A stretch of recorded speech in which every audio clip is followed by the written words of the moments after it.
I've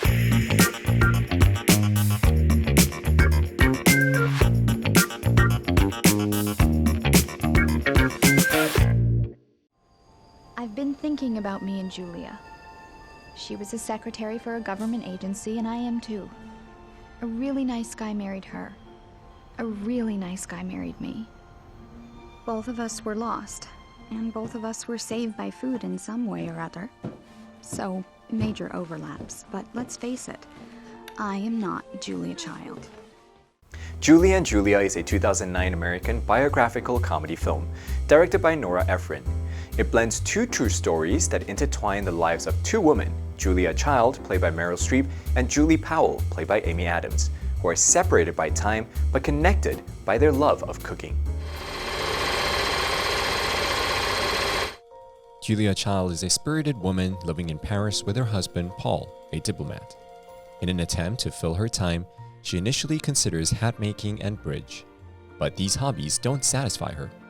Her passion for food and French cuisine leads her to enroll in the prestigious Le Cordon Bleu cooking school, where she is determined to master the art of French cooking despite being the only woman and initially underestimated by her classmates. Madame, s'il vous plaît, laissez-moi. You must hold the knife first of all, like this. Oui, see, you leave the thumb here, and là, the hand and the knife are one. Eh? And the hand, the other hand, you must protect it. Yeah, you must cut only the onion. Yes? Not me. Yes. Julia is undeterred and overcomes numerous challenges to become an expert chef. Along the way, she meets Simone Beck and Louisette Berthold, with whom she begins writing a cookbook aimed at introducing French cuisine to American households. The project takes years and multiple rewrites, but Julia's enthusiasm and drive carries her through the hardships. Eventually, after much persistence, the cookbook Mastering the Art of French Cooking is published, marking Julia Child as an influential figure in the culinary world. Paul! Paul! What?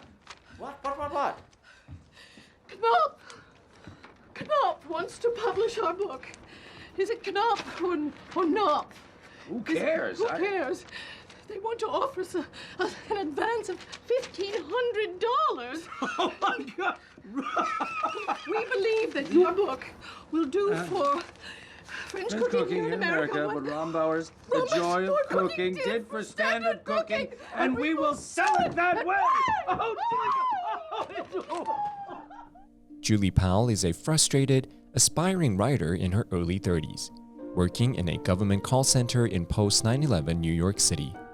She feels unfulfilled in her job and life, often comparing herself to her more successful friends. To give her life direction, she decides to cook all 524 recipes from Julia Child's Mastering the Art of French Cooking in 1 year and blogs about her experience. She names the project the Julia Project. It's 40 years later, and no one can touch her. The challenge? 365 days, 524 recipes. The contender? Julie Powell. Government employee by day, renegade foodie by night, risking her marriage, her job, and her cat's well-being, she has signed on for a deranged assignment. How far it will go, no one can say.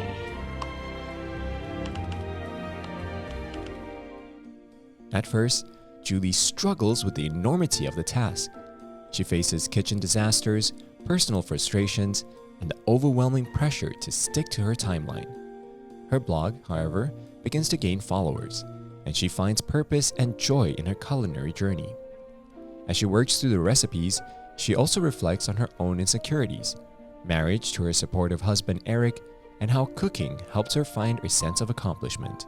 Julie and Eric are visited by a food writer from the New York Times. You have such a sense of Julia when you do something like this. As a teacher, as a voice, I have conversations with her while I'm cooking. I feel like she is there with me in the kitchen. She's like your imaginary friend. Yes. And of course, she is the person I write for every day. Although I don't think she ever reads it. I don't know. I'm dying to meet her. The story comes out on the New York Times, after which Julie's project begins to receive the attention of journalists, literary agents, and publishers. But Julie is hurt when she receives a phone call from the journalist telling her that Julia was critical of Julie's blog project. Do you think it's because I use the F word every so often? Could be. Who knows? Look, there's something wrong with her if she doesn't get what you're doing. There's nothing wrong with her, nothing. I've spent a year with her. She's perfect. The Julia child in your head is perfect. The Julia child that doesn't understand what you're doing is not perfect. The one in your head is the one that matters. I'm never gonna meet her. But you already know her. Thank you. You're welcome. Anytime.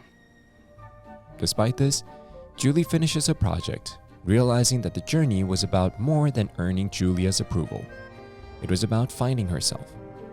Julia Child's cookbook becomes a classic, making her an icon in the culinary world, while Julie successfully completes her blog project and achieves a newfound sense of confidence.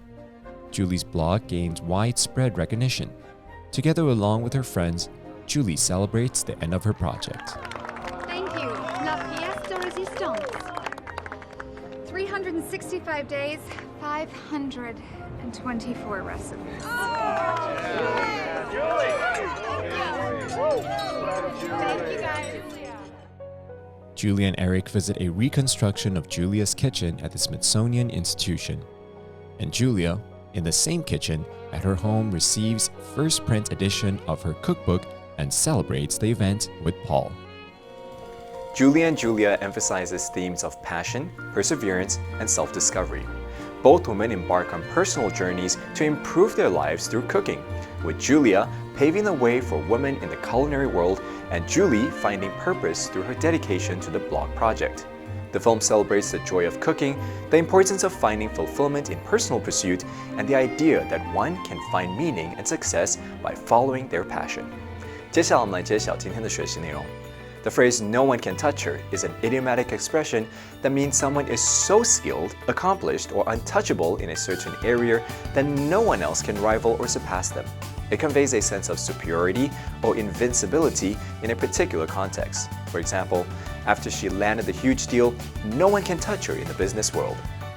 The phrase "I'm dying to meet her" is an idiomatic expression that means someone is extremely eager or excited to meet a particular person. It conveys strong anticipation or impatience. For example, I've been a fan of her music for years. I'm dying to meet her in person. That's it for this episode of Cinephile. You can find more on the Funday website. Let's make every day a fun day. You know why I think it is? ADD. You have ADD? Yes. That's why I'm so bad at housework. Oh, is that it? I'm just saying a deadline would be good.